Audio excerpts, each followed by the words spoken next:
নমস্কার বন্ধুরা, তনুশ্রীজ কিচেনে আপনাদের সবাইকে স্বাগত। আজ আবারও চলে এলাম আরও একটি নতুন রেসিপি নিয়ে।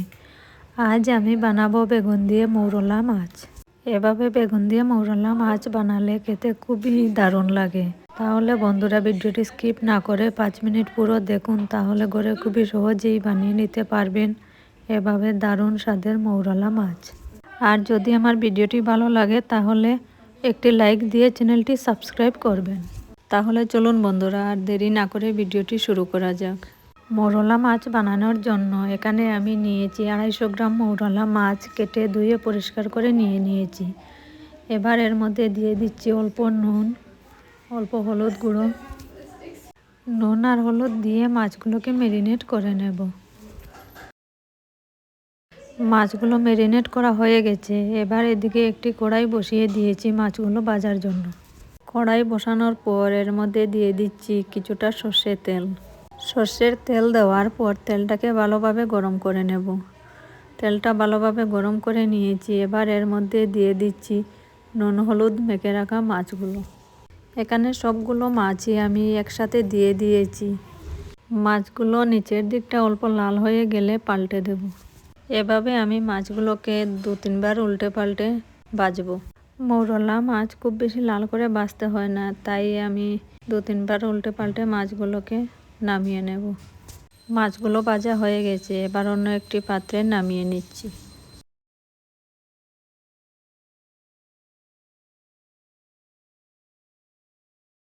সবগুলো মাছ নামানো হয়ে গেছে। এবার সবজিগুলোকে কেটে নেব।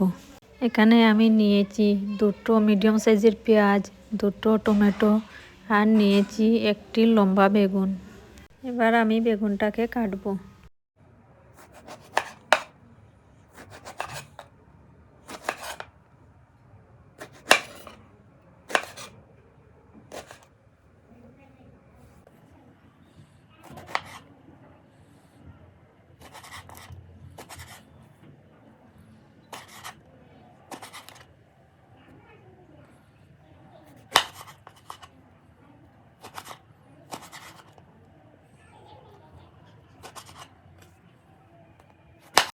মৌরলা মাছের সাথে বেগুন এভাবে লম্বা করে দিলে দেখতে ভালো লাগে, তাই আমি এভাবেই কেটে নিলাম।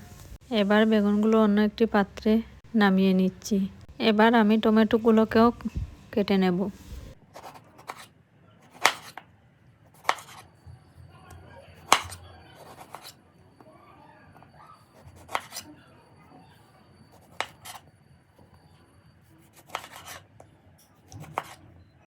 টমেটোগুলো আমি বেগুনের মতো লম্বা লম্বা করে কেটে নিয়েছি।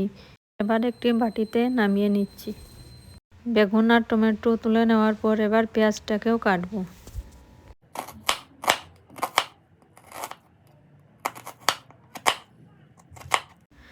এখানে পেঁয়াজগুলোকে আমি খুবই ছোট ছোট করে কাটবো।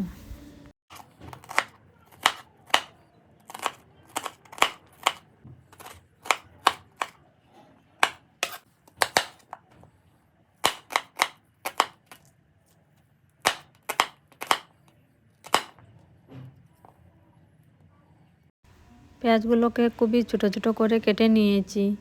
এবার পেঁয়াজগুলোকেও নামিয়ে নেব।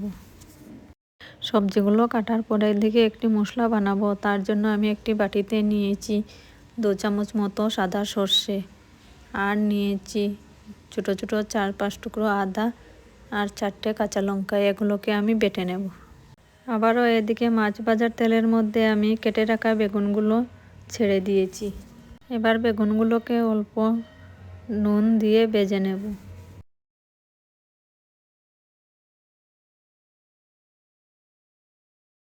বেগুনগুলো এভাবে উল্টে পাল্টে আমি ভেজে নিয়েছি। এবার নামিয়ে নেব। বেগুনগুলো নামানোর পর আবারও কড়াইতে দিয়ে দিচ্ছি অল্প কিছুটা সর্ষের তেল। সর্ষের তেলটাকে গরম করে এর মধ্যে দিয়ে দিয়েছি অল্প কালো জিরে। কালো জিরে দেওয়ার পর এর মধ্যে দিয়ে দিচ্ছি কুচি করে কেটে রাখা পেঁয়াজ। পেঁয়াজ কুচি দেওয়ার পর এবার তেলের সাথে কিছুক্ষণ নাড়াচাড়া করে ব্রাউন করে ভেজে নেব। পেঁয়াজটা কিছুটা ভাজা ভাজা হয়ে গেছে। এবার এর মধ্যে দিয়ে দিচ্ছি স্বাদ মতো নুন। নুনটা আমি আগেই দিয়ে দিচ্ছি, তাহলে পেঁয়াজ টমেটো সব কিছু তাড়াতাড়ি সেদ্ধ হবে।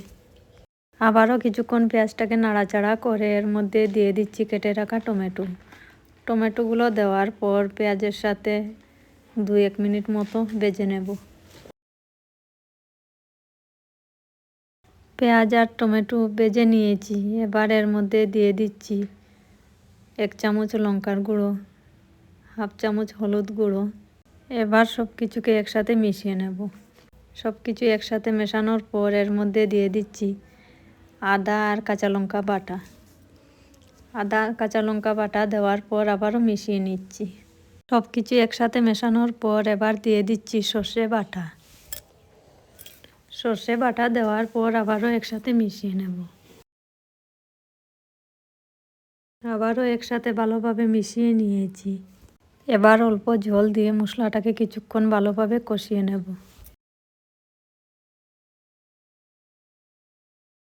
মশলাটাকে ভালোভাবে কষিয়ে নিয়েছি। মশলা থেকে তেল ছেড়ে দিয়েছে। এবার এর মধ্যে দিয়ে দিচ্ছি ঝোলের জন্য জল।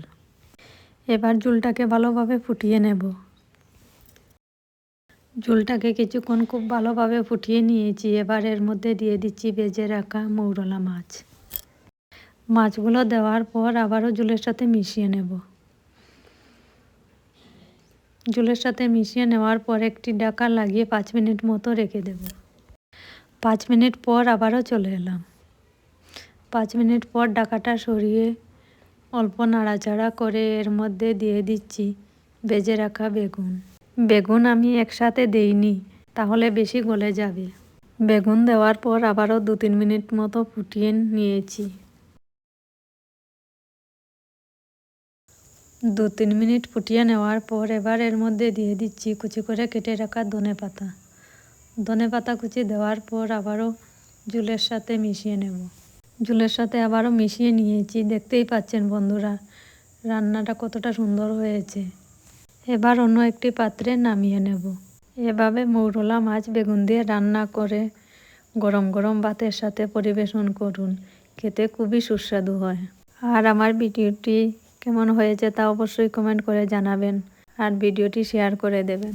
তাহলে বন্ধুরা আজকের মতো ভিডিওটি এখানেই শেষ করছি। আবারও দেখা হচ্ছে আরও একটি নতুন ভিডিওতে নতুন রেসিপির সাথে।